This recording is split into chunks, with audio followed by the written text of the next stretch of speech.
কৃতজ্ঞতা জ্ঞাপন করি মহান সৃষ্টিকর্তার প্রতি, যিনি সহি সালামতে আমাদের আজকের ক্লাসটা করার সুযোগ দান করেছেন।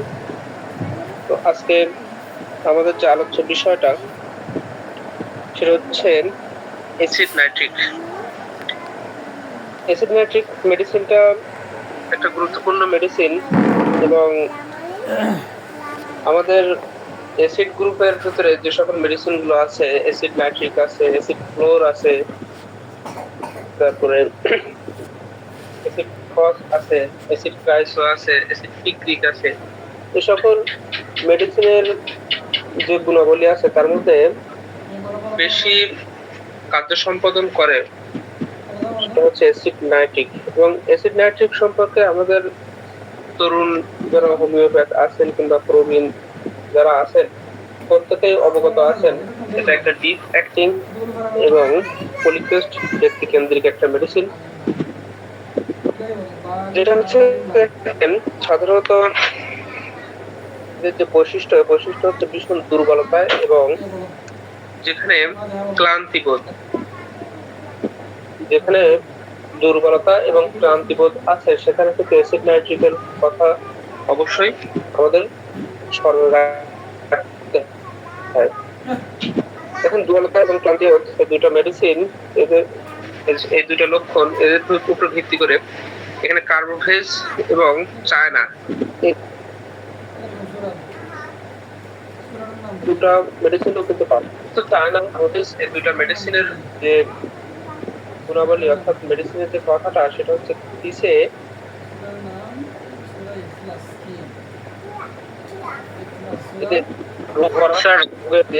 যে দুর্বলতা আসে সে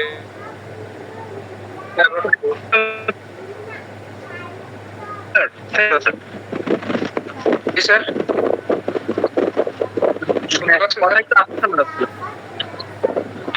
আচ্ছা আচ্ছা।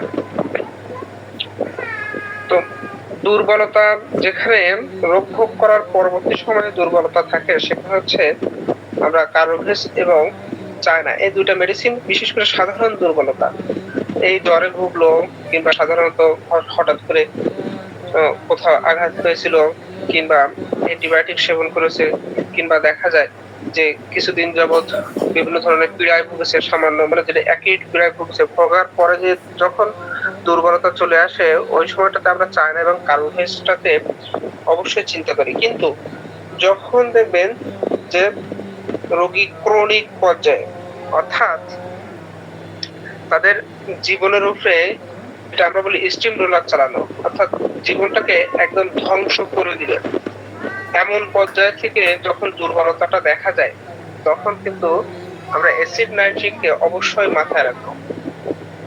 অর্থাৎ এই অ্যাসিড নাইট্রিক মেডিসিনটার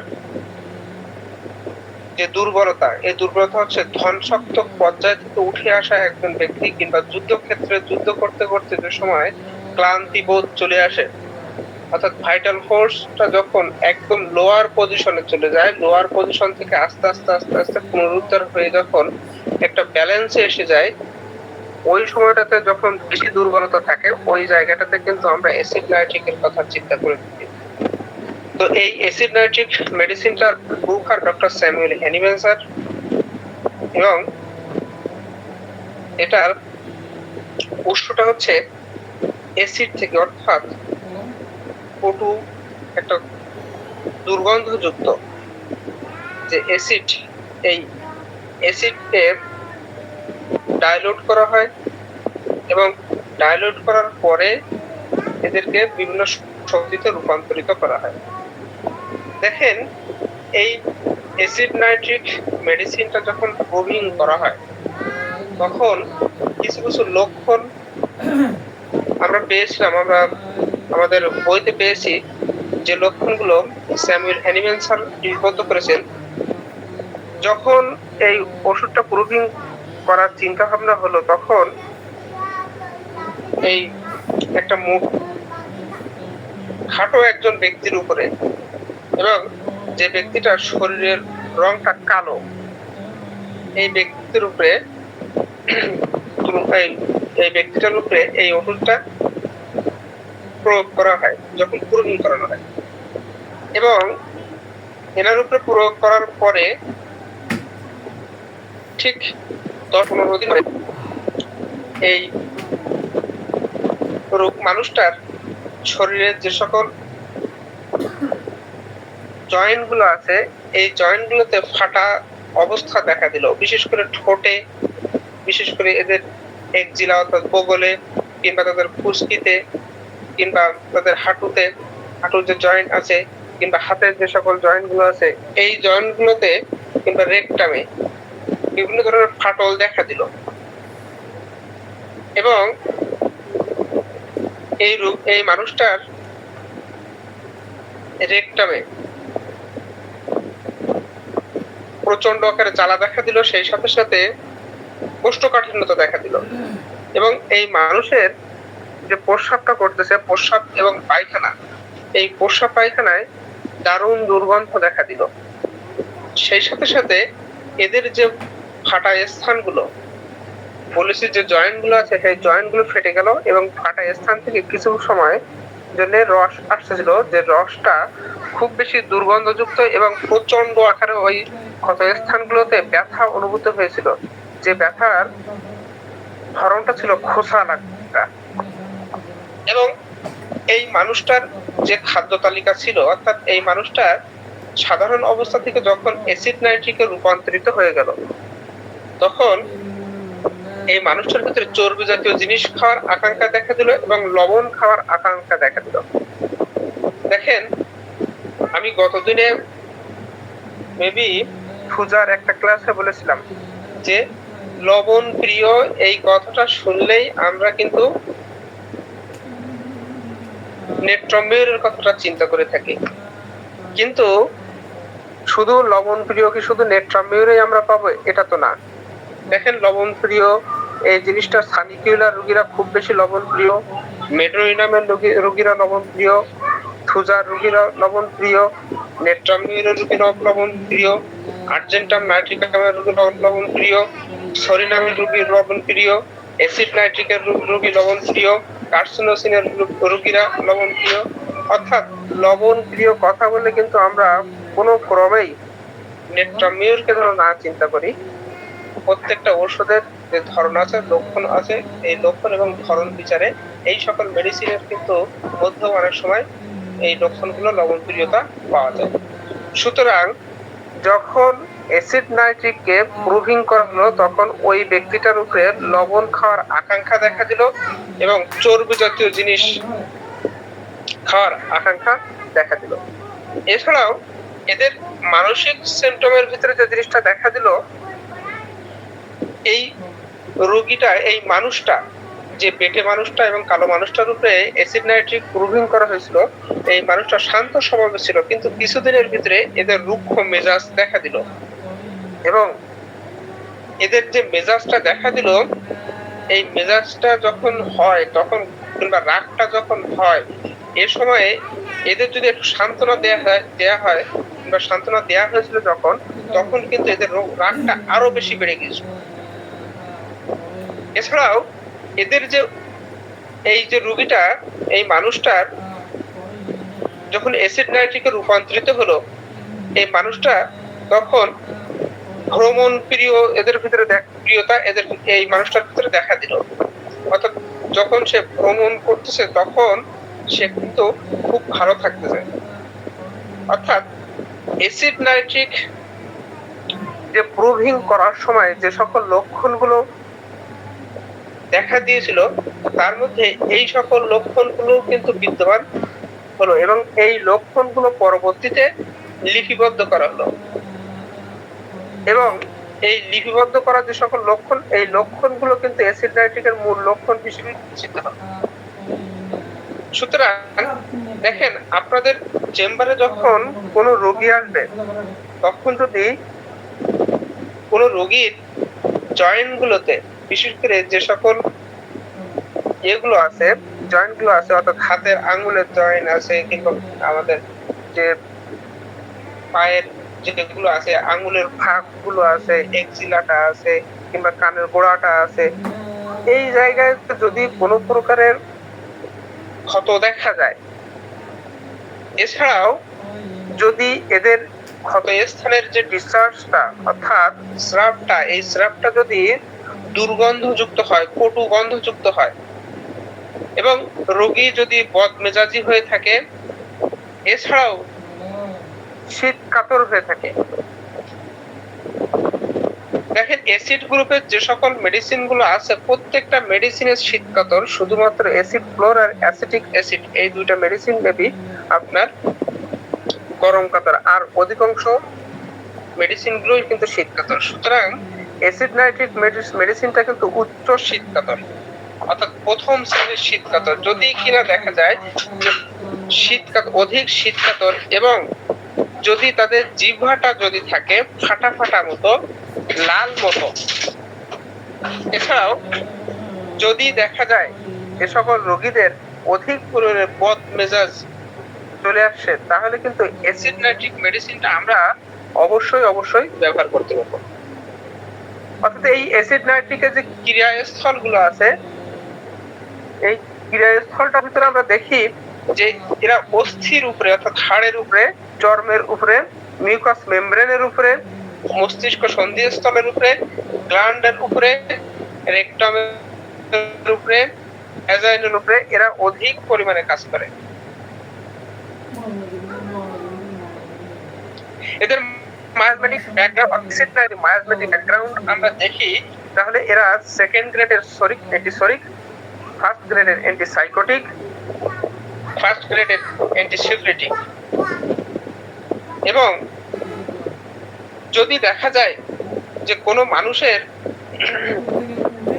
শরীরটা যদি কালো বর্ণের হয়ে থাকে, বেটে টাইপের হয়ে থাকে, শুধু বেটে টাইপের হবে এমন না, হয়তো সে লম্বা স্লিম হতে পারে, কিন্তু তাদের মানসিক লক্ষণটাও কিন্তু অবশ্যই বিচার করতে হবে। সেই সাথে সাথে যদি দেখা যায় যে এদের চোখগুলো কালো মতো এবং যাদের অল্পতে ঠান্ডা লেগে যায় অর্থাৎ সিসিভিই, অল্পতে ঠান্ডা লেগে যায় এবং অনিয়মের কারণে যাদের পেটের সমস্যা দেখা দেয়, এরা কিন্তু অ্যাসিড নাইট্রিকের উৎকৃষ্ট রোগী হিসেবে বিবেচিত হয়। তো দেখেন এই অ্যাসিড নাইট্রিক যে ঔষধটা আমরা অবতরণমূলক আলোচনায় ফিরবো, তার মধ্যে একটু অন্ততপক্ষে অ্যাসিড নাইট্রিকের মেন্টাল সিমটমটার সাথে একটু পরিচয় হয়ে আসি, তারপরে তুলনামূলক আলোচনায় চলে যাব। যেহেতু অ্যাসিড নাইট্রিক ওষুধটা একটা পলিক্রেস্ট এবং ডিপ অ্যাক্টিং মেডিসিন, সেহেতু এই ওষুধের মেন্টাল সিমটমটা সম্পর্কে অবশ্যই জানাটা আমাদের খুবই বেশি প্রয়োজনীয়। বলা হয়েছে যে পলিক্রেস্ট মেডিসিনের আর বিশেষ করে ক্রনিক রোগের ক্ষেত্রে মেন্টাল সিমটমটা জানা সবচেয়ে বেশি জরুরি। বিধায় আমরা অ্যাসিড নাইট্রিকের মেন্টাল সিমটমের ভিতরে যে জিনিসটা পাই সেটা হচ্ছে স্বাস্থ্য বিষয়ে এরা খুব বেশি আশঙ্কিত। স্বাস্থ্য বিষয় অর্থাৎ দেখেন নিজের স্বাস্থ্যের বিষয়ে এরা খুব বেশি আশঙ্কিত থাকে। অর্থাৎ এদের যে সকল অসুখগুলো হয়, রোগগুলো হয়, এই রোগগুলো কিউরেবল না, সারবে না, এরকম ধরনের চিন্তা ভাবনা এরা করে থাকে। এরা সবসময় বলতে থাকে যে খোকা তুই আমার আর চিকিৎসা করিস না, আমার আর ট্রিটমেন্ট করিস না বাবা, যা অর্থ ব্যয় করেছিস ওই শেষ, আমার এই রোগ আর সারবে না। অর্থাৎ আমার সামনে মৃত্যু চলে আসছে, মৃত্যুর দ্বার প্রান্তে আমি আসি, ঠিক এই কথা যখন আমরা শুনি, মৃত্যুর দ্বার প্রান্তে চলে আসছি, আমি আর বাঁচবো না, এই কথা শুনে কিন্তু আমরা অ্যাসিড নাইট্রিক এবং সেই সাথে সাথে আমরা কিন্তু আর্সেনিক অ্যালবামের কথা চিন্তা করে থাকি। কিন্তু মনে রাখবেন আর্সেনিক অ্যালবামের ভিতরে যে জিনিসটা সবচেয়ে বেশি লক্ষণীয় সেটা হচ্ছে এরাও শীতকাতর, আর্সেনিক অ্যালবামও শীতকাতর এবং আপনার এই অ্যাসিড নাইট্রিক শীতকাতর। কিন্তু এই দুইটা মেডিসিনের মধ্যে পার্থক্য হচ্ছে মানসিক দিক থেকে দারুণ অস্থির, এই আর্সেনিক অ্যালবাম দারুণ অস্থির এবং এদের ভিতরে ছটফটানি আছে, অন্তর্দাহতা আছে আর্সেনিক অ্যালবামের ভিতরে। কিন্তু অ্যাসিড নাইট্রিকের ভিতরে যে জিনিসটা আছে, এদের রোগ হয়েছে, তারা মুখে বলতেছে যে আমি আর বাঁচবো না, আমার দ্বারা আর হবে না, আমার জীবনের শেষ পর্যায়ে, ডাক্তার আর ডাকার দরকার নেই। কিন্তু এরা মনে মনে কিন্তু শক্তিশালী থাকে, অর্থাৎ শারীরিক দিক থেকে এরা দুর্বল হয়ে থাকে, শারীরিক দিক থেকে এদের রোগ সারবে না এই কথাটা বারবার বলতে থাকে, কিন্তু মানসিক দিক থেকে এরা কিন্তু চিন্তা করে যে না, আমি যুদ্ধে হয়তোবা জয় করতেও পারি, যুদ্ধে হয়তোবা জয় করে এই রোগটাকে জয় করে হয়তোবা ফিরতেও পারি। কিন্তু আর্সেনিক অ্যালবামের যে জিনিসটা, আর্সেনিক শারীরিক এবং মানসিক ভাবে তারা দারুণ ভাবে ভেঙে পড়ে, আর বেঁচে থাকার কোনো তাদের চিন্তা ভাবনা তাদের মনের ভিতরে থাকে না, বিধায় তারা দারুণ ভাবে অস্থির হয়ে পড়ে। বিধায় এদের আত্মীয় স্বজন ডাকায়, এদের কাছের মানুষ ডাকায়, এবং এরা দিনক্ষণ বলে দিতে পারে যে আমি মারা যেতে পারি, এরকম ধরনের কথাবার্তা, কিংবা আগামীকালকে মারা যাবো লোক যারা আছে তাদের সবাইকে ডাক, এ ধরনের কথাবার্তা কিন্তু আর্সেনিক অ্যালবাম বলতে পারে। কিন্তু অ্যাসিড নাইট্রিক কিন্তু এ ধরনের কথা বলবে না। অ্যাসিড নাইট্রিক আশাহত হয়, আমার আশা নেই, কিন্তু মনে মনে কিন্তু হয়তো বা 50% বলবে আমার আশা নেই, কিন্তু মনে মনে কিন্তু আশায় বুক বাঁধে, আশায় ভেলা বাঁধে যে আমি হয়তো বা তীরে পৌঁছাতে পারবো। এরাই অ্যাসিড নাইট্রিক হয়ে থাকবে।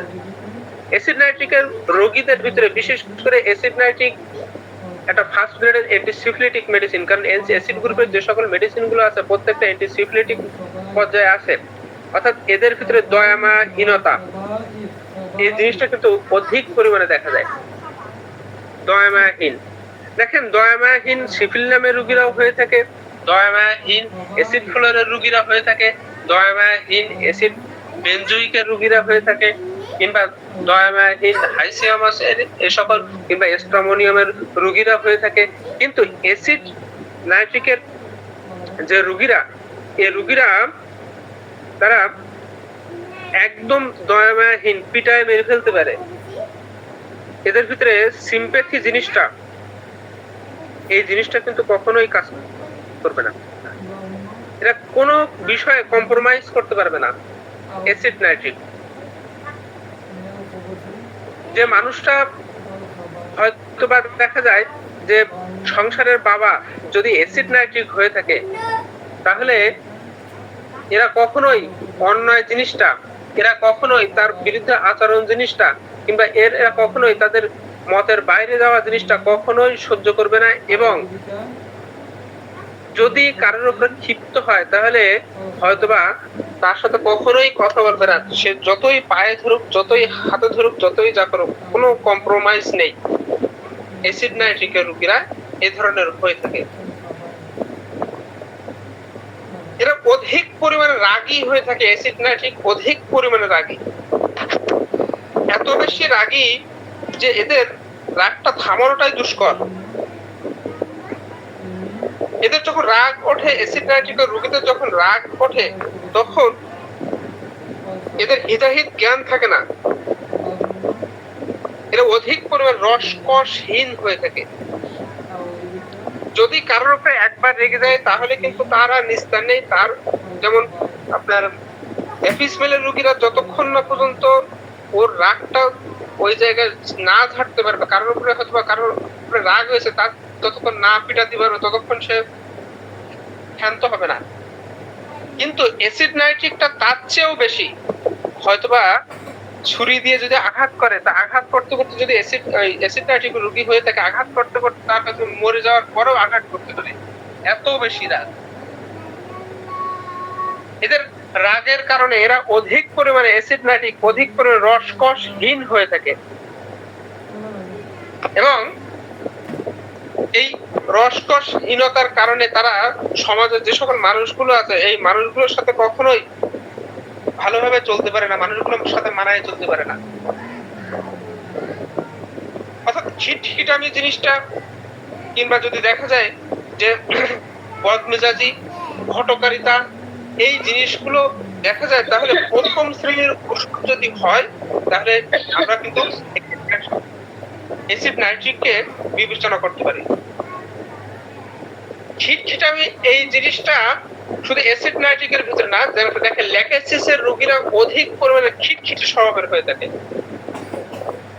যদি আমরা বলি যে নাক্সভমের রোগীরা খিটখিটে স্বভাবের হয়ে থাকে। যদি আমরা বলি যে স্ট্রাফিসিগ্রিয়া রোগীরা অধিক পরিমাণে খিটখিটে হয়ে থাকে, কিন্তু অ্যাসিড নাইট্রিকের যে রোগীরা অধিক পরিমাণে, ম্যাম কিছু বলবেন? চম্পা ম্যাম কিছু বলবেন কি? যদি না বলেন তাহলে আপনার মাইক্রোফোনটা অফ করেন কাইন্ডলি। সবাই মিউট আনমিউটের দিকে একটু খেয়াল রাখি, ঠিক আছে? পান্ডে স্যার আপনি ভিডিও অন করে রাখছেন, ও ওপেন করে রাখে সবসময়, কেন জানি না। সবাই একটু মিউট আনমিউটের দিকে খেয়াল রাখেন। আমি আসলে আমার মূল জায়গা থেকে চলে গেছি। তো আমি যেটা বলছিলাম যে স্ট্রাফিসিগ্রিয়া রোগীরাও বদমেজাজি, কিংবা হচ্ছে নাক্সভমের রোগীরা বদমেজাজি বলেছি, আমি সালফারের রোগীরা বদমেজাজি বলেছি। বদমেজাজিটা আছে, কিন্তু অ্যাসিড নাইট্রিকের মতো বদমেজাজি রোগী আর খুব কমই পাওয়া যায়।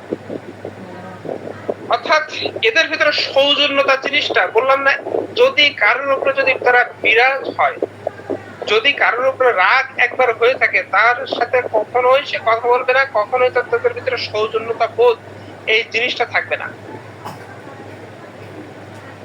এরা এত বেশি রাগী, এত বেশি ধনসক্ত মন মানসিকতা নিয়ে চলে যে অ্যাসিড নাইট্রিকের যদি কোনো বর হয়, সে বিয়ের আসর থেকে চলে আসতে পারে রাগের কারণে। অর্থাৎ এরা সবসময় নিজের রাগটাকে প্রাধান্য দিয়ে সামনের দিকে এগিয়ে যেতে চায় অ্যাসিড নাইট্রিক। এই জিনিসগুলো কিন্তু অবশ্যই একটু খেয়াল রাখবেন। অ্যাসিড নাইট্রিকের মেন্টাল সিমটমের ভিতরে আমরা আরো কয়েকটা জিনিস পেয়ে থাকি। সেটা হচ্ছে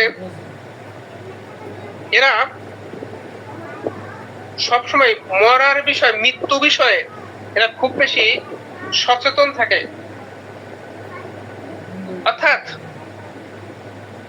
অনেক সময় রাগের বশে এরা বলে যে আমি হয়তোবা মরে যেতে পারি, দড়ি নিতে পারি, মরতে পারি, কিন্তু ওই অরমমেটের মতো, মার্কসলের মতো, কার্সিনোসিনের মতো সাহস এরা দেখাতে পারবে না। এই জিনিসগুলো কিন্তু অবশ্যই অ্যাসিড নাইট্রিকের ভিতরে পাবেন।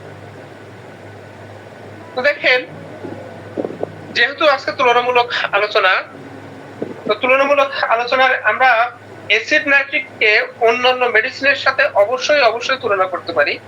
বিশেষ করে যে কোনো ধরনের ক্ষততে অ্যাসিড নাইট্রিক কিন্তু একটা কার্যকরী ভূমিকা রাখতে পারে।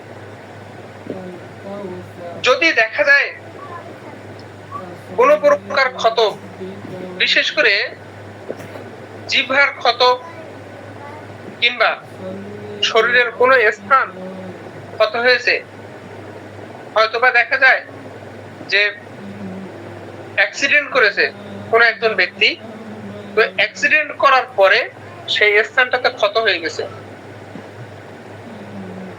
তো এই যে ক্ষত, এই ক্ষততে যে জিনিসটা, যে লক্ষণটা থাকবে সেটা হচ্ছে স্পর্শকাতরতা,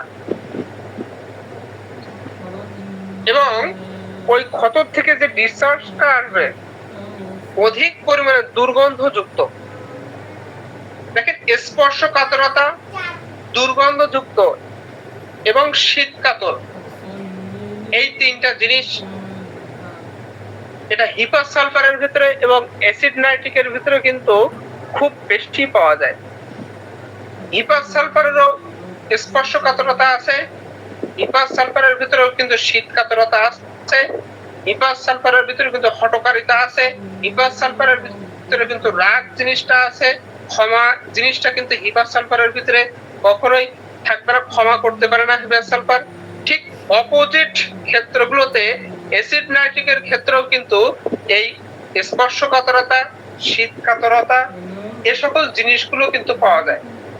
কিন্তু এই যে স্পর্শকাতরতা, এর সাথে খোঁচা দেওয়ার মতো ব্যথা যন্ত্রণা, এই জিনিসটা হিপাস সালফারের ভিতরে নেই।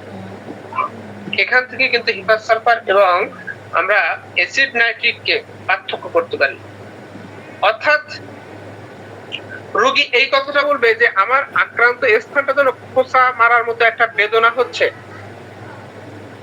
আমার আক্রান্ত স্থানটা যেন ওখান থেকে ছাড়াই যাওয়ার মতো, মাংস থেকে যেন ছাড়াই যাচ্ছে, ওই যে খোঁচাতে খোঁচাতে হয়তো বা মাংস ছাড়াই দিচ্ছে, এই ধরনের অনুভূতি, এই অনুভূতি কিন্তু হিপার সালফারের ভিতরে নেই। এই অনুভূতিটা কিন্তু অ্যাসিড নাইট্রিকের ভিতরে পাওয়া যায়। এবং এদের যে আক্রান্ত স্থান, এই আক্রান্ত স্থানটাতে যদি ঠান্ডা লাগে এরা কিন্তু সহ্য করতে পারে না। ঠিক এই ক্ষতটা অধিক পরিমাণে ভয়াবহ আকার ধারণ করে অ্যাসিড ফ্লোর রোগীদের ভিতরে। অ্যাসিড ফ্লোরের রোগীদের যে ক্ষত, এই ক্ষতটা এত বেশি ভয়াবহ হয়ে থাকে যে হয়তোবা পায়ের হাড়ের পাশে একটা ক্ষত হয়েছিল, রোগীটা ডায়াবেটিস ছিল, ডায়াবেটিস থাকাকালীন সময়ে ক্ষত হয়েছে, ক্ষতটাতে খোসা লাগা মতো ব্যথা নেই কিন্তু ব্যথা আছে এবং অধিক পরিমাণে গর্ত হয়ে গেছে, ওই জায়গাটা ডিপ হয়ে গেছে এবং ডিপ হয়ে যাওয়ার ফলে ওখান থেকে কুচি কুচি হাড়ের কুচি বের হচ্ছে এবং সকল পরিমাণ ডিসচার্জ গুলো দুর্গন্ধযুক্ত আসছে। এছাড়াও রোগী গরম কাতর, এই কথাটা যখন চলে আসছে তখন কিন্তু আমরা অ্যাসিড নাইট্রিক এই কথাটা কিন্তু চিন্তা করতে পারবো না। যখন দেখবেন যে কোনো হাড়ের কুচি তার ক্ষত থেকে বের হয়ে আসছে, রোগী অধিক পরিমাণের গরম কাতর এবং তাদের ওই স্থানটাতে গরম লাগলে তারা খুব বেশি অস্বস্তি বোধ করে, তখন কিন্তু আমরা অ্যাসিড নাইট্রিককে চিন্তা না করে কিন্তু আমরা ওই সময়টাতে অ্যাসিড ফ্লোরকে চিন্তা করতে পারি। ক্ষতর ক্ষেত্রে আমরা ভেজকে চিন্তা করতে পারি, ক্ষতর ক্ষেত্রে আমরা অ্যানিমেসকে চিন্তা করতে পারি, ক্ষতর ক্ষেত্রে আমরা সিফিলিনাম চিন্তা করতে পারি, কিংবা হয়তো ক্ষত অনেক সময় ক্ষত শুকানোর জন্য আমরা গান পাউডারকে চিন্তা করি এবং ক্ষতটাকে ড্রেসিং করার জন্য আমরা ক্যালেন্ডুলাকে অবশ্যই ব্যবহার করি। কিন্তু স্থান কাল পাত্র ভেদে এবং তাদের মানসিক এবং আদার্স যে সকল সিমটম গুলো আছে, সিমটম ভেদে কিন্তু একটা একটা জায়গায় একটা একটা মেডিসিন চলে আসে। আপনি একজন হোমিওপ্যাথ হিসেবে আপনাকে অবশ্যই বিবেচনা রাখতে হবে যে কোন মেডিসিনের স্থানটা কার্যকরী, অর্থাৎ স্থান কাল পাত্র ভেদে মেডিসিন সিলেক্ট করতে হবে। হঠাৎ করে ক্ষত হয়েছে, আমি মাস্কসাল দিয়ে বসে থাকলাম, ক্ষত হয়েছে পাইরোজিয়াম দিয়ে বসে আছি, ক্ষত হয়েছে এবং সাথে জ্বর আছে, উচ্চ জ্বর আছে, পাইরোজিয়াম দিয়ে বসে আছি, কিন্তু ক্ষত শুধুমাত্র ক্ষত হয়েছে কারণ বিচারে কিংবা একটা রোগের লক্ষণ, সামান্য একটা লক্ষণ বিচারে আমরা কিন্তু ওষুধ প্রয়োগ করতে পারবো না। দেখেন, মাথা ব্যথার ক্ষেত্রে অ্যাসিড নাইট্রিক কিন্তু একটা কার্যকরী মেডিসিন। যদি দেখা যায় যে কোন রোগীর প্রচুর পরিমাণে মাথা ব্যথা হচ্ছে এবং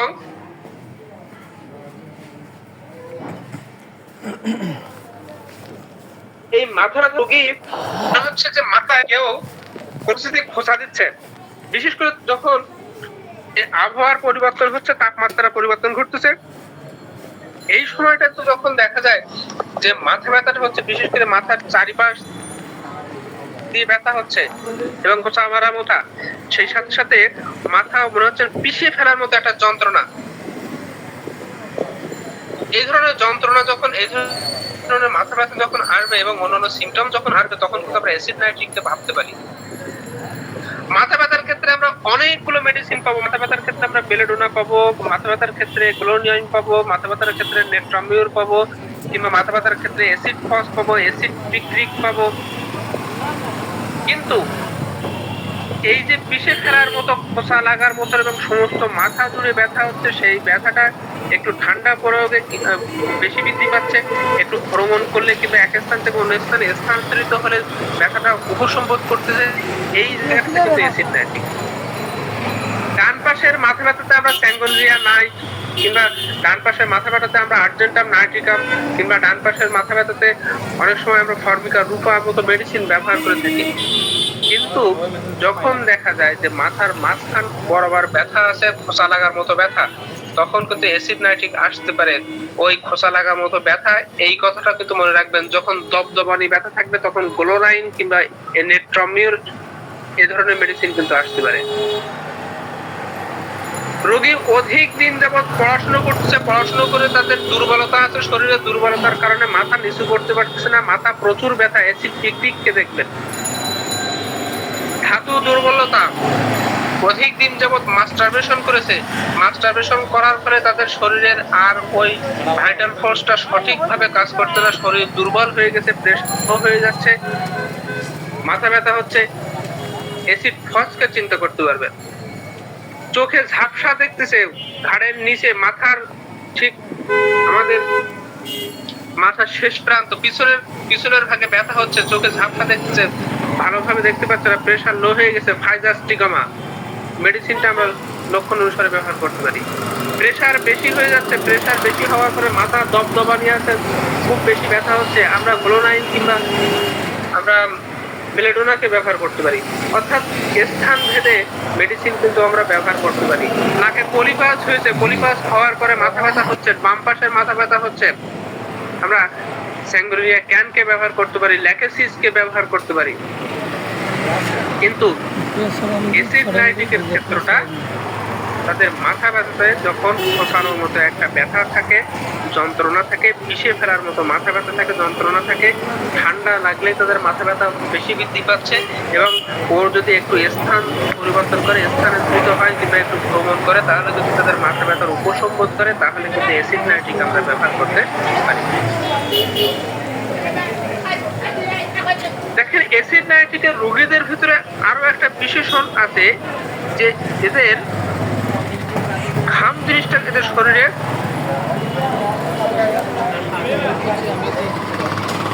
ঘামের একটা প্রবণতা আছে, যে ঘামটা দুর্গন্ধযুক্ত ঘাম। এটা আমরা সরিনাম, সালফার, সাইলেশিয়া, মাক্সল, সিফ্লিনাম এ সকল ঔষধের ভিতরে কিন্তু পেয়ে যায়। ক্ষমতায় আসি, তবে মানে যখন নাম বলে ক্ষমতায় আসি, তার কিছু বলছেন?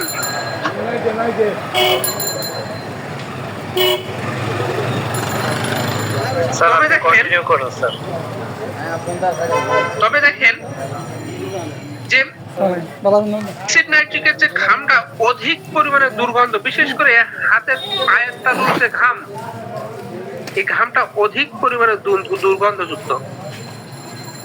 মাকসলের রোগীদের ভিতরে, এবং আর একটা জিনিস বলে রাখি, অ্যাসিড নাইট্রিকের যখন ঘাম হয়, এই ঘামটা ঠান্ডা টাইপের ঘাম হয়, এবং এরা ঘামের সময় একটু দুর্বলতা অনুভব করে।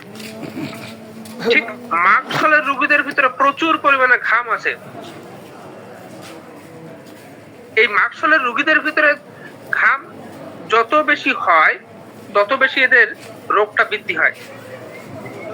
নেট্রামিউর এবং সরিনাম এদের ভিতরেও কিন্তু ঘাম আছে, কিন্তু এদের নেট্রামিউর এবং সরিনামের রোগীদের ঘামে কিন্তু এরা উপশম বোধ করে। কিন্তু মাকসল এবং অ্যাসিড নাইট্রিক এরা ঘামে কিন্তু দুর্বলতা অনুভব করে, ঘামে কিন্তু এদের রোগ বেড়ে যায়। সাইলেশিয়া রোগীদের ঘামের সময় রোগ বেড়ে যায়। বিশেষ করে দেখা যায় যাদের যে সকল মেডিসিন গুলো ফার্স্ট গ্রেডের অ্যান্টিসিফিলিটিক, অর্থাৎ সিফিলিটিক মায়োজমকে কভার করে আছে,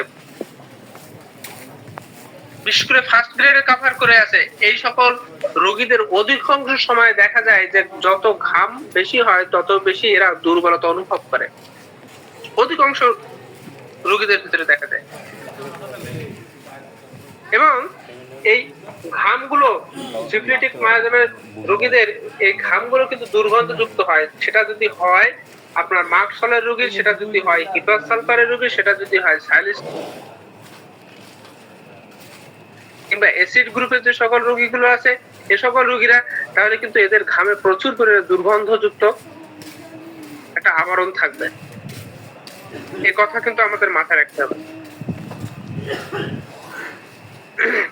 অ্যাসিড নাইট্রিকের আরো একটি কথা,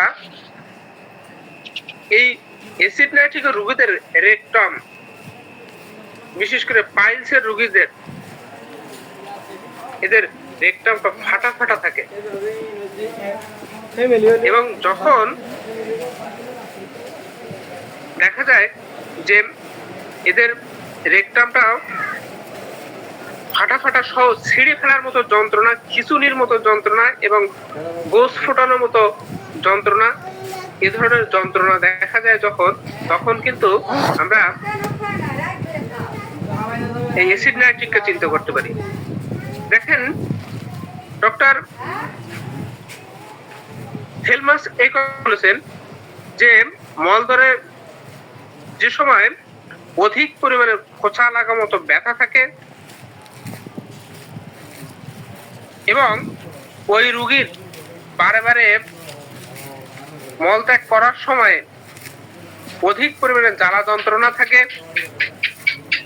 সেটা মলটা শক্ত হোক আর নরম হোক, যে অবস্থায় হোক না কেন, যখন জ্বালা যন্ত্রণা থাকবে, খোঁচা মারার মতো একটা ব্যথা থাকবে, সে সময়ে আমরা কিন্তু এই অ্যাসিড নাইট্রিককে ব্যবহার করতে পারি।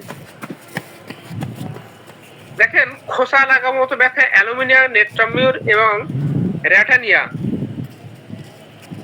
এ ধরনের মেডিসিন গুলোর ভিতরে আছে, কিন্তু অ্যালুমিনা এবং নেট্রামিউর এদের কোষ্ঠকাঠিন্যতা খুব বেশি আছে,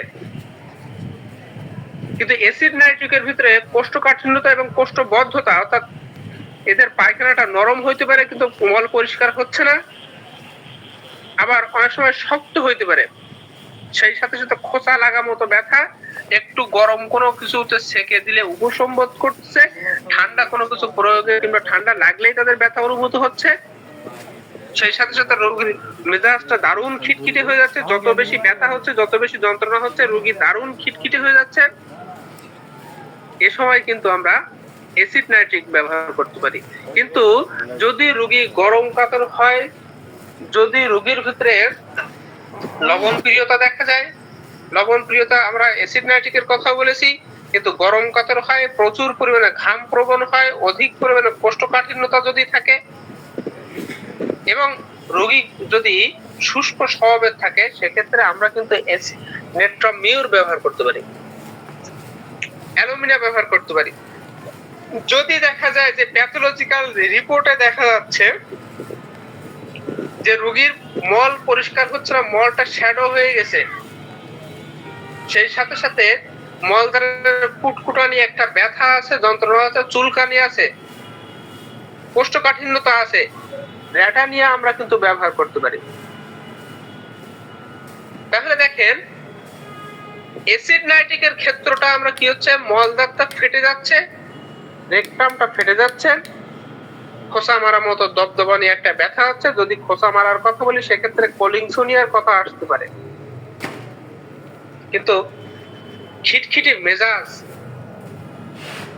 এই জিনিসটা কিন্তু কোলিংসোনিয়া বলেন কিংবা অ্যালুমিনা বলেন কিংবা হচ্ছে আমরা র্যাটানিয়া, এই এত বেশি উগ্র স্বভাব, খিটখিটে মেজাজ এবং এত বেশি সেনসিটিভনেস, এই জিনিসগুলো কিন্তু অন্যান্য মেডিসিনের ভিতরে পাবেন না, যেটা অ্যাসিড নাইট্রিকের ভিতরে পাওয়া যায়। আসসালামু আলাইকুম। যখন দেখবেন যে আক্রান্ত স্থানটাতে থেকে এ ধরনের খোঁচার মারার মতো ব্যথা যন্ত্রণা আছে এবং রস আসতেছে এবং সেই রসটা দুর্গন্ধযুক্ত, সেই সাথে সাথে জ্বালা আছে, তখন কিন্তু আমরা অ্যাসিড নাইট্রিক ব্যবহার করতে পিছপা হব না। দেখেন চুয়ে চুয়ে রস আসতেছে এবং মলদ্বারে চুলকানি আছে, পিউনিয়া মেডিসিনটা ব্যবহার করা যায়। যদি কিংবা রক্তস্রাবীয়তা থাকে, রক্ত থাকে এবং বাবা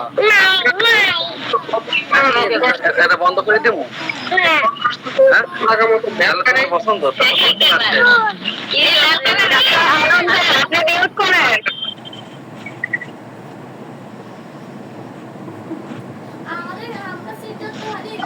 আপনি কন্টিনিউ করেন। এরপরে দেখেন অ্যালুমিনিয়ার কথাটা আমরা বলেছিলাম যে অ্যালুমিনিয়া খোসা লাগা মতো ব্যথা, এই জিনিসটা অ্যালুমিনিয়ার ভিতরে আছে, কিন্তু অ্যালুমিনিয়ার অধিক পরিমাণে কোষ্ঠকাঠিন্যতা এবং এই কোষ্ঠকাঠিন্যতার জন্য অধিক পরিমাণে প্রেসার দিতে হয়। পায়খানাতে বসলে অধিক পরিমাণে প্রেসার যদি দিতে হয়, সেই কারণে যদি মলদ্বারটা ফেটে যায়, তাহলে কিন্তু আমরা অ্যালুমিনিয়াম মেডিসিনটা মাথায় রাখতে পারি। মলদ্বার ফেটে যাওয়ার ক্ষেত্রে গ্রাফাইটিসটাও মাথায় রাখতে পারি, কারণ গ্রাফাইটিসের কথাটা বলা হয়েছে আটা ফাটা চটা, অর্থাৎ যে জায়গায় ফাটা আছে, যে জায়গায় চটা আছে, সেখানে কিন্তু আমরা গ্রাফাইটিসের কথাটা রাখতে পারি। এবং গ্রাফাইটিসের যে জিনিসটা আমরা মাথায় রাখতে পারি যে গ্রাফাইটিসের সাথে অ্যাসিড নাইট্রিকের মেলে যে এদের যে ডিসচার্জটা হয়, সেই ডিসচার্জটা কিন্তু দুর্গন্ধযুক্ত, খুবই দুর্গন্ধযুক্ত, যেটা গ্রাফাইটিসের রোগীদের ভিতরেও পাওয়া যায়। এবং এদেরকে বিশেষ করে অ্যাসিড নাইট্রিকের রোগীর কথা বলেছি, অ্যাসিড নাইট্রিকের রোগীরা একটু গরনের আপনার কালো টাইপের এবং গরনের বেটে টাইপের, ঠিক গ্রাফাইটিসের রোগীরাও একটু বেটে টাইপের হয়, কিন্তু এদের চামড়াগুলো আটসাট মোটা ধরনের হয়ে থাকে। তবে গ্রাফাইটিসের যে স্টুল, এই স্টুলটা খুব বড় ধরনের নেয়ার বের হয়, যার ফলে এদের মলদ্বারটা ফেটে যায়। আর অ্যাসিড নাইট্রিকের স্বভাবগতভাবে এদের মলদ্বারটা ফেটে যায়, এবং কোষ্ঠকাঠিন্যতা থাকুক আর কোষ্ঠবদ্ধতা থাকুক, যে কোনো উপায়ে থাকুক না কেন, এদের ভিতরে ওই ফাটা জিনিসটা থাকে, খোঁচা লাগানো জিনিসটা থাকে, ব্যথা জিনিসটা থাকে, অধিক পরিমাণে রস আসা, অধিক পরিমাণে রক্তস্রাব, অধিক পরিমাণে শীতকাতরতা, এই কথাগুলো কিন্তু অ্যাসিড নাইট্রিকের ভিতরে থেকে যায়। আমরা আসিলের ক্ষেত্রে অ্যাসিড নাইট্রিককে বারবার ব্যবহার করে থাকি। আসিলের কথা শুনলেই আমরা থুজার কথা চিন্তা করি, ফুলকপির মতো আসিল, আমরা এন্টিং ক্রুডকে চিন্তা করে থাকি। আসিলের কথা শুনলেই আমরা কস্টিকামকে চিন্তা করি। আসিলের কথা শুনলেই আমরা ডাল ক্যামেরার কথা চিন্তা করি, স্ট্রাপিসিগ্রিয়ার কথা চিন্তা করি, অরমমেটের কথা চিন্তা করি, অ্যাসিড নাইট্রিকের কথা চিন্তা করি, কিংবা ফসফরাসের কথা চিন্তা করি। দেখেন, আসিলের যে লক্ষণটা থাকবে, বিশেষ করে অ্যাসিড নাইট্রিকের একটু ফাটা টাইপের, অ্যাসিড নাইট্রিকের যে আসিলটা ফাটা টাইপের থাকবে, সেই সাথে সাথে এই আসিলটা থেকে রস বের হওয়ার প্রবণতা থাকবে। এবং মাথায় রাখবেন, এই অ্যাসিড নাইট্রিকের আসিলের রোগীদের যদি গোসল করতে বলা হয়, যারা যদি পুকুরে গোসল করে, গোসল করার পরে ওই আসিলটা সাদা বর্ণ ধারণ করে, সেই সাথে সাথে এতে ব্যথাও থাকতে পারে।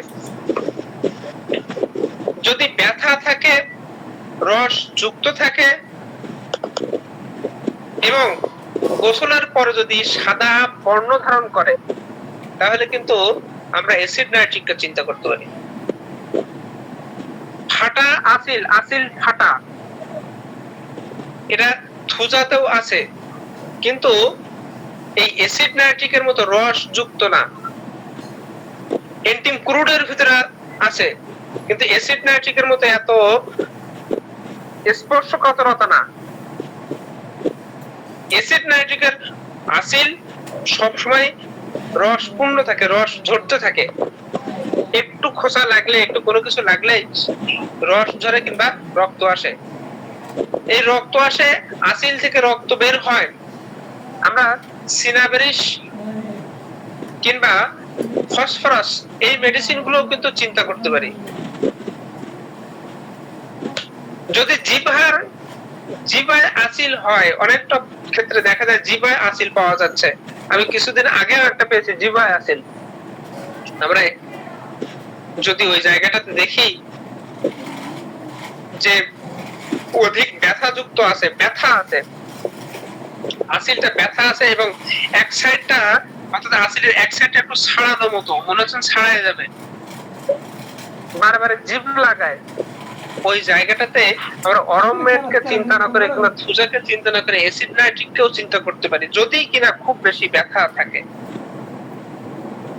যদিও এই জায়গাগুলোতে অরোমেট কিংবা অ্যাসিড নাইট্রিক কিংবা হচ্ছে আপনার থুজা আসতে পারে, তারপরেও আরে আরে আপনি ভিডিও ওপেন করে রেখেছেন কেন? এগুলি কি হচ্ছে? ওই যে মোহাম্মদ কি ভিডিও ওপেন করে রেখে দিয়েছে?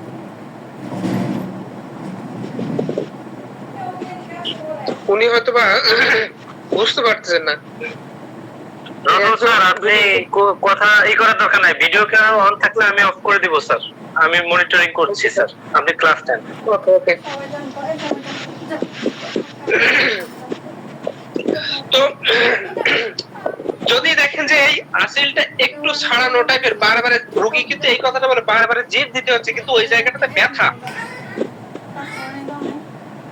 এই কথাটা যখন চলে আসবে না, ওই সময়টাতে আমরা অ্যাসিড নাইট্রিককে চিন্তা করতে পারবো। আমি বিশেষ করে জিভার ক্ষেত্রে, জিভায় যখন ক্ষত দেখি, যে ক্ষতটা অ্যাসিড পড়লে যেমন একটা ক্ষত দেখা যায়, সে একটা জায়গায় অ্যাসিড পড়েছে, বিশেষ করে অ্যাসিড ফস যদি মাদার টিনচার কেউ ব্যবহার করে থাকেন, আপনার টাইলসের উপরে হোক কিংবা আপনার মেঝেতে হোক, যদি কিনা সিমেন্টের মেঝে হয় মেঝেতে হোক, যে কোনো জায়গায় অ্যাসিড ফস এক ফোঁটা একটু ফেলে দেখবেন, ওই জায়গাটা সাদা যুক্ত হয়ে যায়, মানে ওই জায়গাটাতে মনে হচ্ছে ক্ষত হয়ে গেছে। ঠিক তেমনি যদি জিভার উপরে হোক কিংবা কোথাও হোক, বিশেষ করে জিভাটাতে ক্ষত যদি দেখা যায় এবং ওই জায়গাটাতে এক ফোঁটা মনে হচ্ছে কোনো কিছু ফেলানো আছে, ওই এক ফোঁটা ফেলানোটা এত বেশি ব্যথা যে ব্যথার কারণে রোগী আর নড়চড় করতে পারতেছে না, উঠতে পারতেছে না, সেই জায়গাটাতে কিন্তু আমি অবশ্যই দুইটা মেডিসিনকে মাথায় আনি, একটা হচ্ছে অ্যাসিড নাইট্রিক আর একটা হচ্ছে হিপাস সালফার। যদি অস্থিরতা থাকে ওই জায়গাটাতে আমি আর্সেনিক অ্যালবাম, এই তিনটা মেডিসিনকে মাথায় আনি। কিন্তু অ্যাসিড নাইট্রিকের ব্যথাটা, জ্বালাটা এবং ওই জায়গাটাতে খোসা লাগা মতো ব্যথা যন্ত্রণা, অনেক সময় দেখা যায় ব্রাশ করতে যে একটা জায়গায় খোসা লেগেছিল, ঠোঁটে কিংবা কোনো স্থানে, মুখের যে কোনো স্থানে ব্রাশ করতে যে খোসা লেগেছে, যাওয়ার পরে এত পরিমাণে ব্যথা হয়েছে যে ব্যথাটা আর সারার মতো নেই, ক্ষত হয়ে যাচ্ছে, ঘা হয়ে যাচ্ছে, এই জায়গাগুলোতে অ্যাসিড নাইট্রিক কিংবা হিপাস সালফার, এই দুইটা মেডিসিন কিন্তু আসতে পারে। যদি অধিক পরিমাণে জ্বালা যন্ত্রণা থাকে, অনেক সময় আর্সেনিক অ্যালবাম আসতে পারে। আমি মুখে ঘায়ের ক্ষেত্রে বিশেষ করে এই বর্তমান সময়ে, কিছুদিন আগে চলে গেল, মানুষের প্রচুর পরিমাণে মুখে ঘা হয়েছিল, আমি পেয়েছি, অনেকগুলো রোগী পেয়েছি। এখন যেমন আমরা অধিক পরিমাণে ওই যে ফোড়া নারাঙ্গা ঘা যেটা আমরা বলে থাকি বাংলাতে, এই ধরনের ঘা পাচ্ছি আমরা, ঘায়ের রোগী পাচ্ছি, অধিক পরিমাণে টনসিলের রোগী পাচ্ছি, অধিক পরিমাণে ফোড়ার রোগী পাচ্ছি, বিশেষ করে বিষ ফোড়ার রোগী পাচ্ছি। ঠিক তেমনি আমি কিছুদিন আগে মুখের ঘায়ের রোগী পেয়েছিলাম, যে ঘাটা হচ্ছে এবং অধিক দিন থাকতেছে, অনেক দিন যাবত থাকতেছে, যে রোগীটার হয়তোবা বছরে বছরে মুখে ঘা হচ্ছে, যে ঘাটা সারার মতো না, কিছুদিন ভালো থাকে, 2-5 মাস ভালো থাকে, কোনো ওষুধ খাচ্ছে, হয়তোবা কারোর কাছে ওষুধ খেয়েছে, 2-5 মাস ভালো থাকতেছে, আবার হচ্ছে। এই জায়গাগুলোতে অ্যাসিড নাইট্রিক, এই জায়গাগুলোতে যদি ব্যথা থাকে খুব বেশি, সেক্ষেত্রে হিপাস সালফার, মার্কসল, মার্কসায়নেটা কিংবা ক্যালিক্লোর, এই সকল মেডিসিন গুলো কিন্তু আমরা অবশ্যই ব্যবহার করতে পারি এবং রেজাল্ট কিন্তু ভালো। অনেক সময় দেখা যায় যে অ্যাসিড নাইট্রিক ব্যবহার করেছি কিংবা লক্ষণ অনুসারে হিপাস সালফার ব্যবহার করেছি কিংবা লক্ষণ অনুসারে আমরা মার্কসল, ক্যালিসায়নেটা কিংবা হচ্ছে মার্কসায়নেটা, ক্যালিক্লোর ব্যবহার করেছি, কাজ হচ্ছে না, 2-1 মাত্রা রোগীর লক্ষণ অনুযায়ী 2-1 মাত্রা আমাদের হয়তোবা সিফিলিনাম ব্যবহার করতে হয়েছে। অর্থাৎ লক্ষণ বিচারে আপনি ওষুধ ব্যবহার করেন, দেখবেন রেজাল্ট পাবেন। আমি ক্ষতর ক্ষেত্রে, মুখের ক্ষতর ক্ষেত্রে এই অ্যাসিড নাইট্রিক কিন্তু অধিক পরিমাণে ব্যবহার করেছি। এরপরে দেখেন অ্যাসিড নাইট্রিকের যে রোগী, এদের ক্ষেত্রে এই চোখের কোণাতে এক ধরনের পিছুটি জমা কিংবা চোখের কোণাতে নালি ঘা হওয়ার প্রবণতা দেখা যায়। তো নালি ঘায়ের প্রবণতা দেখা যায়, এই কথাটা যখন আমরা বলি তখন কিন্তু সাইলেশিয়ার কথাটা আমরা মাথায় আনি, তখন কিন্তু অ্যাসিড নাইট্রিক, বিশেষ করে জয়েন্ট বলেছি, আমরা জয়েন্টের কথা বলেছি, জয়েন্টের ক্ষেত্রে আমরা অ্যাসিড নাইট্রিকের কথা মাথায় আনি, কিংবা মার্করের কথা মাথায় আনি, কিংবা ক্যালিহাইড্রোর কথা মাথায় আনি, অ্যাসাফেটিটার কথা মাথায় আনি। কিন্তু এখানে অ্যাসিড নাইট্রিকের ক্ষেত্রটা হচ্ছে তাদের ওই যে আক্রান্ত স্থান, চোখের যে কোণাটা, ওখান থেকে এক ধরনের পুজ বের হবে এবং রোগী আলো সহ্য করতে পারবে না,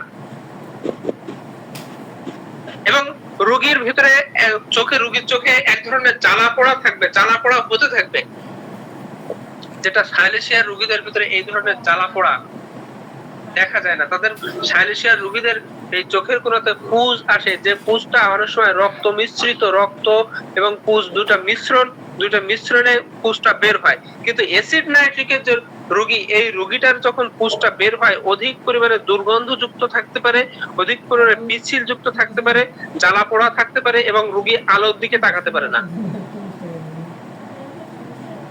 মার্করের রোগীদের ভিতরে জ্বালা পোড়া আছে, সেই সাথে সাথে ছিঁড়ে ফেলার মতো ব্যথা আছে,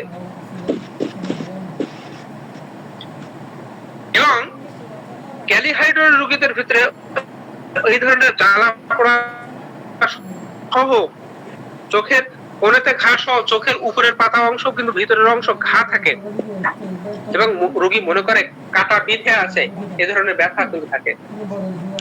চোখের রোগীদের ক্ষেত্রে আমরা ফসফরাস ব্যবহার করতে পারি, এই কোণার ঘায়ের ক্ষেত্রেও কিন্তু অনেক সময় ফসফরাস আসতে পারে।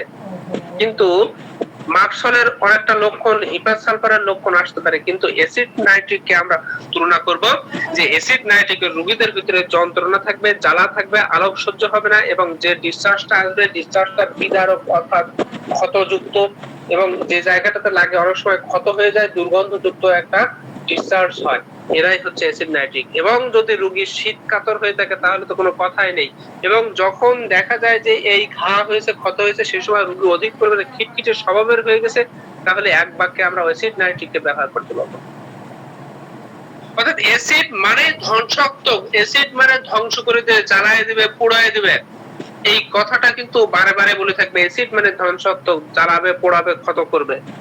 অর্থাৎ যে জায়গাটাতে ক্ষত আছে, যে জায়গাটাতে জ্বালা আছে, যে জায়গাটাতে পোড়া আছে, যে জায়গাটাতে আলোক সহ্যহীনতা আছে, সেই জায়গাটাতে আমরা কিন্তু অ্যাসিড নাইট্রিক ব্যবহার করতে পারি।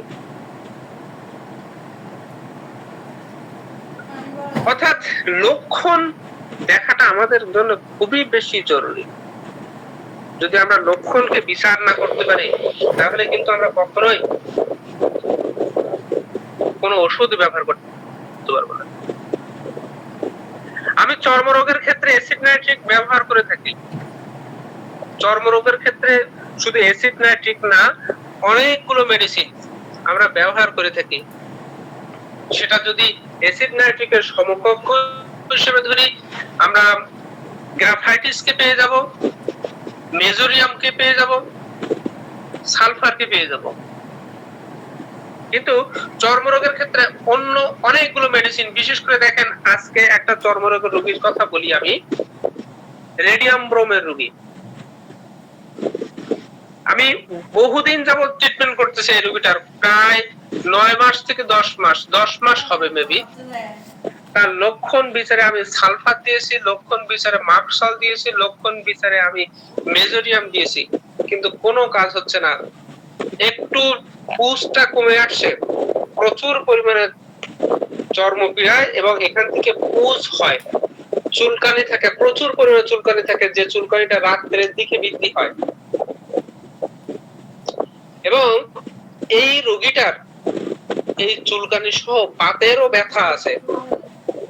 দেখেন, কোন রোগী যদি আপনাকে এই তথ্যটা একটু একবার দেয় যে আমার চুলকানিটা খুবই চুলকানি, আগে আমি হয়তো কোনো হোমিওপ্যাথি ওষুধের দোকানে গিয়েছি কিংবা কোনো ডাক্তারের কাছে গিয়েছি, যাওয়ার পরে আমি ওষুধ খেয়েছি, খাওয়ার পরে আমার যে গায়ে যে ঘা মতো চুলকানি ছিল, পুজ মতো ছিল, রক্ত মতো বের হতো, এসব গুলো সব সেরে গেছে। এবার এখন কি হয়েছে, আমার যেন সমস্ত গাঁটে গাঁটে ব্যথা অনুভূত হচ্ছে। সেই সাথে সাথে আমার যে চর্মরোগটা হয়েছে, এই চর্মরোগটা খুশির মতো উঠতেছে, কিন্তু প্রচুর পরিমাণে চুল করছে। বিশেষ করে রাত্রে যখন হচ্ছে, রাত্রে বিছানার গরমে প্রচুর পরিমাণে চুল কাটছে, রাত্রে এই ব্যথাগুলো অনুভূত হচ্ছে, অর্থাৎ বাত ব্যথা সহ চর্মরোগ, সেই সাথে সাথে খুশি মতো ইয়ে উঠতেছে ওখান থেকে, কোনো ছাল মতো উঠতেছে, তখন কিন্তু রেডিয়াম ব্রোম মেডিসিনটা কিন্তু আমরা কখনোই এড়াই যেতে পারবো না। আমরা রেডিয়াম ব্রোম মেডিসিনটা কিন্তু ব্যবহার করব। আমি রিসেন্ট রেডিয়াম ব্রোম একমাত্রা 200 শক্তি একমাত্রা ব্যবহার করেছি। যে মানুষটার আমি 9 মাস ধরে ট্রিটমেন্ট করতেছি, মার্কসল দিয়েছি, গ্রাফাইটিস দিয়েছি, সালফার দিয়েছি, বেজোরিয়াম দিয়েছি এবং ক্যালিসাল্ফ দিয়েছি। এই কয়টা মেডিসিন আমি ব্যবহার করেছি এই 9 মাসের ভিতরে, কিন্তু কোনো কাজ হয়নি। কিন্তু রিসেন্ট এই রোগীটার একমাত্রা মাত্র রেডিয়াম ব্রোম দেওয়া হয়েছে, রেডিয়াম ব্রোম দেওয়ার পরে অবিশ্বাস্য রেজাল্ট এসেছে। তো চর্মরোগের ক্ষেত্রে অ্যাসিড নাইট্রিকও অবিশ্বাস্য রেজাল্ট আমি পেয়েছি।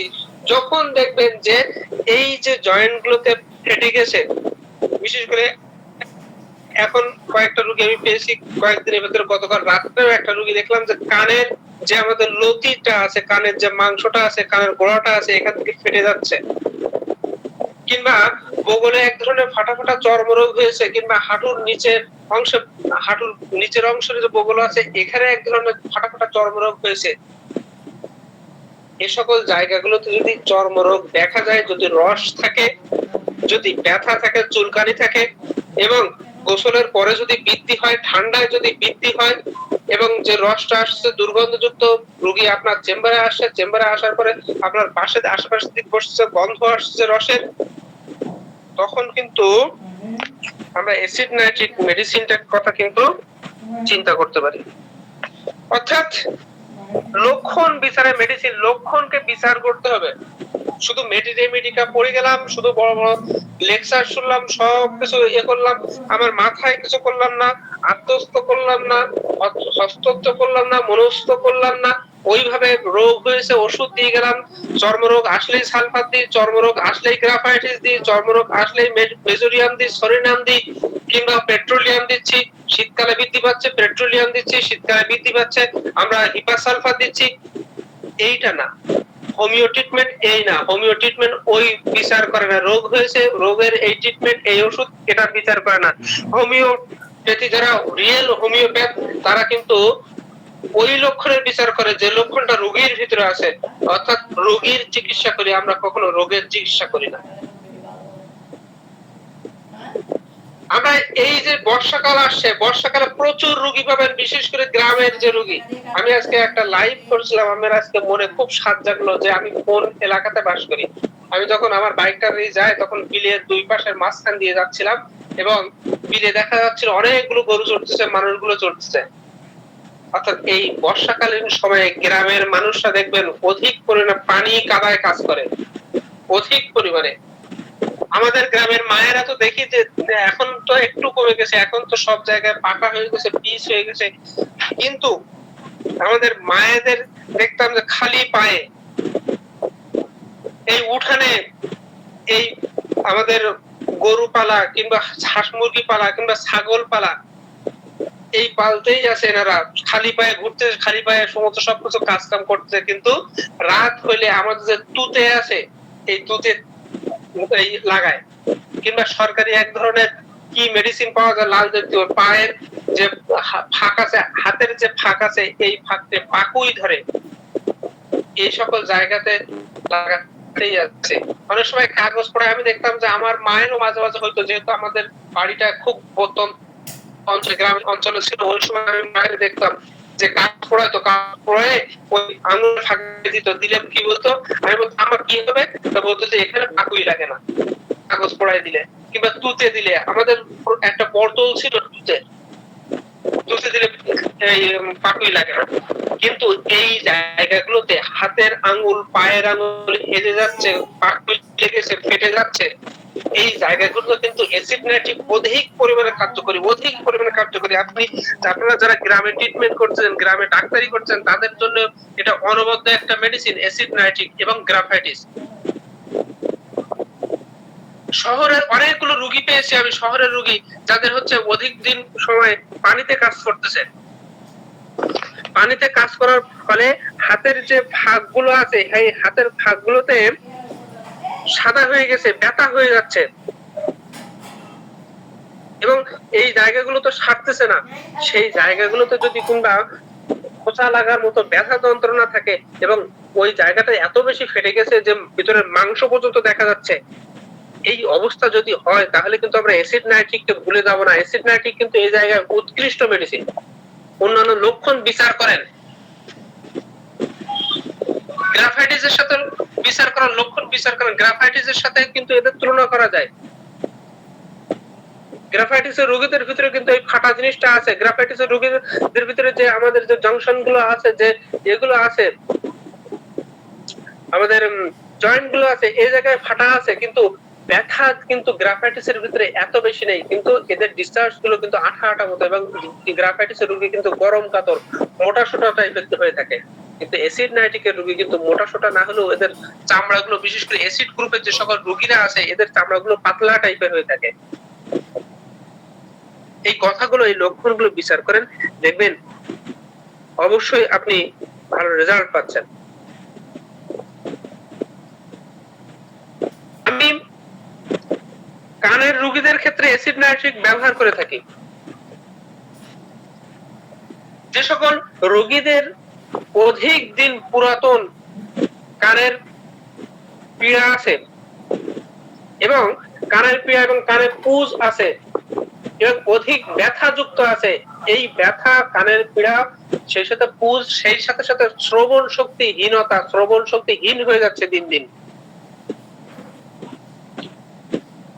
অর্থাৎ যে রোগীটা বলবে যে আশেপাশের লোকজন কথা বললে আমি কথা শুনতে পাই না, কিন্তু যখন আমি ভ্রমণ করি, আশেপাশে যখন যানবাহন আছে, যানবাহন চললে ওই যানবাহনের যে শব্দটা, ওই শব্দটা আমি পাই। সেই সাথে সাথে কানে পুজ আছে এবং কানের এক ধরনের ইনফ্লেমেশন আছে, সেই সাথে সাথে যে কানের আমাদের জয়েন্টটা আছে, জ আছে যেটাকে বলি, হা করলে যে একটা কটাস করে একটা শব্দ হয়, হা করলেই কটাস করে শব্দ হয়, সেই সাথে সাথে কানের বধিরতা, এই কথাটা যখন কোন রোগী আপনারা বলবে তখন কিন্তু অ্যাসিড নাইট্রিক চলে আসবে। কিন্তু কানে পুজ নেই, কানের ভিতরে পো পো শো শো ভো ভো এক ধরনের শব্দ হচ্ছে, কানে অল্প পরিমাণে ব্যথা আছে, সামান্য ঠান্ডা লেগেছে, ঠান্ডা লাগার পরে যে এই কানের যে জয়েন্টটা, এই জায়গায় একটু হা করলে কটাস করে শব্দ হচ্ছে, সেক্ষেত্রে কিন্তু আমরা কস্টিকামের কথা চিন্তা করতে পারি। কিন্তু অ্যাসিড নাইট্রিকের যে কথাটা, সেটা হচ্ছে যে এই হা করলে কটাস করে শব্দ হয় এবং যখন সে চিবায়, কোন খাদ্যদ্রব্য চিবায়, তখন কিন্তু কট কট কট কট এক ধরনের শব্দ, পট পট পট পট এক ধরনের শব্দ যদি পেয়ে থাকে, সেক্ষেত্রে কিন্তু অ্যাসিড নাইট্রিক আসতে পারে।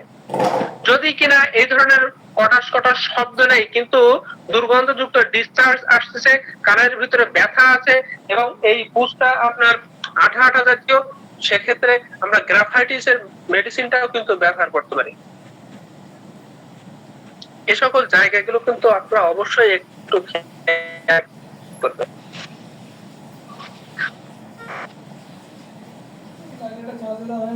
আমরা অধিক যে রোগীগুলো, যেসব রোগীগুলোর প্রস্রাবটা খুব বেশি দুর্গন্ধযুক্ত, ঝাঁঝালো যুক্ত, অর্থাৎ যে সকল রোগী আপনাদের এই লক্ষণটা বলবে যে আমার প্রস্রাবটা পরিমাণে খুবই কম, সাহেব আমার প্রস্রাবটা মানে অত বেশি না, কিন্তু যে অধিক গাঢ় এবং ঘোড়ার প্রস্রাবের মতো দুর্গন্ধযুক্ত, সেই সাথে সাথে প্রস্রাব যখন হয় তখন আমি খুব শীত শীত ভাব অনুভব করি এবং আমার প্রস্রাব ঘোলাটে ভাব, কাটা ছাড়ার মতো ব্যথাও থাকে, তাহলে কিন্তু আমরা অ্যাসিড নাইট্রিক কে মাথায় রাখতে পারি। অ্যাসিড বেনজোইকের ভিতরেও কিন্তু এই লক্ষণ পাওয়া যায় যে ঘোড়ার প্রস্রাবের ন্যায় ঝাঁঝালো দুর্গন্ধযুক্ত, তবে অ্যাসিড বেনজোইকটা অ্যাসিড নাইট্রিক এর চেয়ে অধিক ঝাঁঝালো। যদি দেখা যায় যে কোনো বাচ্চা প্রস্রাব করেছে, প্রস্রাব করার পরে তার মা ওই প্রস্রাবের হয়তোবা কাঁথাটা চেঞ্জ করে দিয়েছে, প্রস্রাবের কাঁথা চেঞ্জ করার পরে অথবা একটা পাত্রে রাখার সমস্ত রুমটাই দুর্গন্ধে ভরে গেল, দুর্গন্ধে ভরে যাচ্ছে। এই যে বেনজোইকের প্রস্রাবের দুর্গন্ধযুক্তটা খুব বেশি। তবে যদি দেখা যায় যে প্রস্রাব করাকালীন সময়ে এই দুর্গন্ধ সহ রোগী আপনারা বলে আমার খুব বেশি জ্বালা পড়া হচ্ছে, খুব বেশি হুল ফোলানো ব্যথা আছে, তাহলে কিন্তু অনেক সময় দেখা যায় যে রক্ত যদি আসে সেক্ষেত্রে কিন্তু অ্যাসিড নাইট্রিক আমরা ব্যবহার করতে পারি। অনেক সময় দেখা যায় সিফিলিস কিংবা গনোরিয়াতে ভুগতেছে রোগী, এই জায়গাটাতে রোগীর প্রস্রাব দুর্গন্ধ হয়েছে, এই জায়গাটাতে রোগীর দুর্গন্ধযুক্ত প্রস্রাব সহ পুজ আসছে এবং ওই রোগীর যে পেনিসের মাথাটা একটা বলেছিলাম যে আমরা জিহ্বায় যেমন ক্ষত হলে এক মেডিসিন খেলে কিংবা একটা অ্যাসিড করলে যেরকম ফোঁটার মতো হয়ে যায়, ঠিক লিঙ্গের আগাটা ফোঁটার মতো পড়ার মতো ক্ষত হয়ে গেছে, যে ক্ষতটা সারতেছে না, খুব বেশি ব্যথা যন্ত্রণা আছে, সেই জায়গাটাতেও কিন্তু আমরা অ্যাসিড নাইট্রিক প্রস্রাবের জ্বালা কিংবা ক্ষত সারতেছে না, ক্যানাবিস ইন্ডিকা, প্রস্রাবের জ্বালা সহ ক্ষত আমরা সিফিলিনাম, প্রস্রাবের জ্বালা সহ ক্ষত মেডোরিনাম, টিউবারকুলিনাম, এই সকল মেডিসিন গুলো কিন্তু পাই। টেরিবেনসিনা প্রস্রাবের জ্বালা আছে, ক্লিমিটিসের ভিতরে প্যারিডার ব্রাভার ভিতরে কিন্তু প্রস্রাবের জ্বালা আছে। প্রত্যেকটার একটা একটা লক্ষণ আছে, নির্দিষ্ট লক্ষণ বিচারে কিন্তু ওষুধ প্রয়োগ করতে হবে। তো যাই হোক, আমরা আর খুব বেশি দেরি করবো না, 10:45 বেজে গেছে। আর আমি আজকে সারাদিনই একটু ছোটাছুটির ভিতরে ছিলাম, সকাল থেকে আমরা একটু পরীক্ষাও ছিল, ছেলে মেয়েদের পরীক্ষা ছিল, তারপরে এসে আর রেস্ট নিতে পারি। 4টার পরে যে চেম্বারে বসি, চেম্বার থেকে কত তাড়াহুড়ো করে চলে আসছি, 2টা রোগী ফেলায় চলে আসছি ক্লাস করতে। তো আমি আর বেশি দূর আগাবো না ক্লাসের। তো দেখেন, এই অ্যাসিড নাইট্রিক মেডিসিনটা আমরা একটু হ্রাস বৃদ্ধি এবং এদের যে অ্যান্টিডোট গুলো আছে এগুলো একটু বলে তারপর শেষ করব। তবে দেখেন, একটু কথা বলি, বিধিনিষেধটা বলি। এই অ্যাসিড নাইট্রিকটা এর ক্ষেত্রে এম ভট্টাচার্য উনি ওনার বইতে বলে গেছেন যে নিম্ন শক্তি ব্যবহার না করাই ভালো। যে কোনো উচ্চ শক্তি এবং জটিল পুরাতন অবস্থায় উচ্চ শক্তি কিংবা মধ্যম শক্তি ব্যবহার করার কথা উনি বলে গেছেন। ডক্টর এম এ ডগলাস বলেছেন মুখের কোনাগুলো যখন ক্ষত হয় এবং ওই স্থানগুলোতে যখন মামড়ি যুক্ত হয় তখন নিম্ন শক্তি ব্যবহার করা উচিত নয়, মধ্যম শক্তি ব্যবহার করা ভালো। এবং ডক্টর আন্ডার হিল একথা বলেছেন যে অ্যাসিড নাইট্রিক কখনো ট্রাইটিউশন ব্যবহার করা উচিত নয়। অনেক সময় ট্রাইটিউশন অ্যাসিড নাইট্রিক ব্যবহার করে থাকে 3x পাওয়ারে, এগুলো ব্যবহার করা উচিত নয়। তো অ্যাসিড নাইট্রিকের যে অ্যাগ্রাভেশন টাইম, অর্থাৎ এদের অ্যাগ্রাভেশন হয়, বৃদ্ধি হয় এদের স্পর্শে কিংবা চাপে কিংবা দুধ জাতীয় খাবারে, চর্বি জাতীয় খাবারে, রাত্রিকালীন এবং নিদ্রায়, এছাড়াও শীত লাগলে কিংবা পানি লাগলে এদের অ্যাগ্রাভেশন হয়। আর এমিউনেশন এদের যানবাহনে ভ্রমণ করলে কিংবা কিছুক্ষণ বিশ্রাম নিলে এরা উপশম বোধ করে। এই অ্যাসিড নাইট্রিকের রোগীদের খাদ্য তালিকা, অর্থাৎ কোন খাবারটা খুব বেশি পছন্দ হয়, আপনাদের টেস্ট চেকিং করার সময় আমরা বারবার বলি কোন খাবারটা পছন্দ হয়। তো খাদ্য তালিকা রাখো আবার, মাংস এরা খুব বেশি পছন্দ করে, চুন জাতীয়, চুন, স্লেট, পেন্সিল, চক, কাদা এবং নোনতা জাতীয় খাদ্য এরা খেতে চায়। এদের অ্যাভারশনের ভিতরে দেখা যায় এরা রিচ ফুড খেতে পারে না এবং শীতল জাতীয় খাদ্য এরা খেতে পারে না। এবং এদের অ্যান্টিডোট হচ্ছে হিফাস সালফার, মেজোরিয়াম, কোনিয়াম, মাক্সল, ক্যালকেরিয়া ফ্লোর, ক্যালকেরিয়া কার্প এবং একোনাইট। তো যাই হোক, অনেকক্ষণ আপনাদের সামনে বকবক করলাম। আমি অনেকদিন উন্মুক্ত ক্লাস নিই না, তো ক্লাসের মধ্যে হয়তোবা কোনো যদি ভুল ত্রুটি হয় অবশ্যই ক্ষমা সুন্দর দৃষ্টিতে দেখবেন। সবাই ভালো থাকবেন। আসসালামু আলাইকুম ওয়া রাহমাতুল্লাহ। জি, আসসালামু আলাইকুম স্যার, ধন্যবাদ স্যার।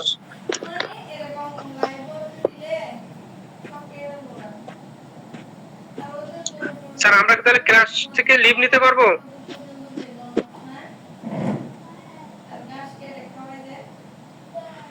আসসালামু আলাইকুম, নাসির স্যার আছেন স্যার?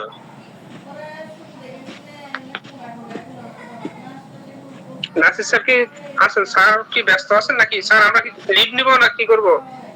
আজকে ক্লাস সম্পর্কে কারোর কোনো মতামত বা প্রশ্ন থাকলে সুযোগ দেওয়া হোক।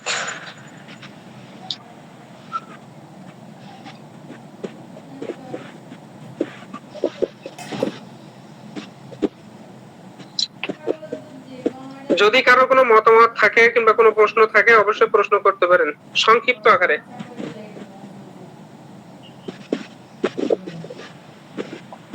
জি, কোশ্চেন করতে পারেন স্যারকে। আজকে মেডিসিনের ব্যাপারে কারো কোনো কোশ্চেন থাকলে স্যারকে কোশ্চেন করেন।